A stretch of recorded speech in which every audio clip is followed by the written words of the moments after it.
Ndoda kutenda mweya mutsvene wenzvimbo ino.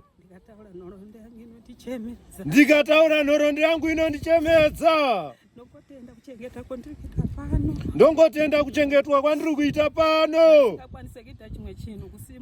Ndandisingakwanise kuita chimwe chinhu kusumudzwa zvese. Asi pari zvino ndakusumuka ndega kugeza kusuka mapureti zvese nekubika. Ndoda kutendawo Tenzi Maikoro vanoshamisa.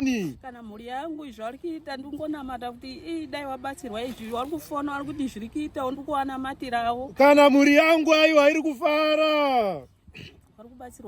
Vari kubatsirwa naTenzi Maikoro.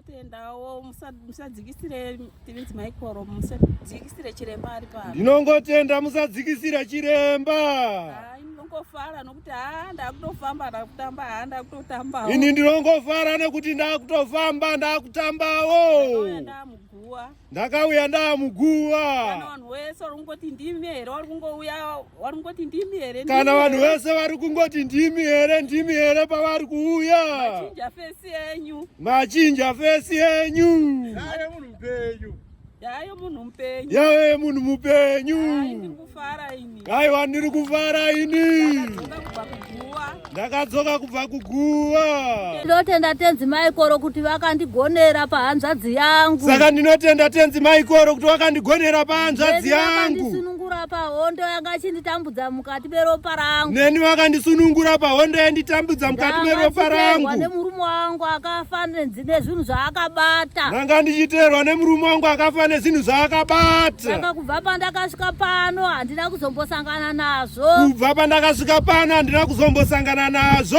Rambai makadaro musadzokera kumashure. Ndinotenda rambai makadaro musadzokera kumashure. Ndakanunurwa pamusoro pechikwambo chaindiita mukadzi. Ndakanunurwa pamusoro pechikwambo chaindiita mukadzi. Nezvidhoma zvanga zvichinditevera pese pandinenge ndiri. Nezvidhoma zvanga zvichinditevera pese pandinenge ndiri. Ndakafamba ndikapedza nyika nenyika. Ndakafamba ndakapedza nyika nenyika. Asi pandakasvika pano ndakasangana nekupenya kwakakura. Asi pandakasvika pano ndakasangana nekupenya kwakakura. Ndinotenda Tenzi Maikoro murambe makadaro. Saka ndinotenda Tenzi Maikoro murambe makadaro. Nemhuri yangu igone kuteerawo gwara iroro. Nemhuri yangu igone kuteera gwara iroro. Ndinotenda Tenzi Maikoro. Ndinotenda.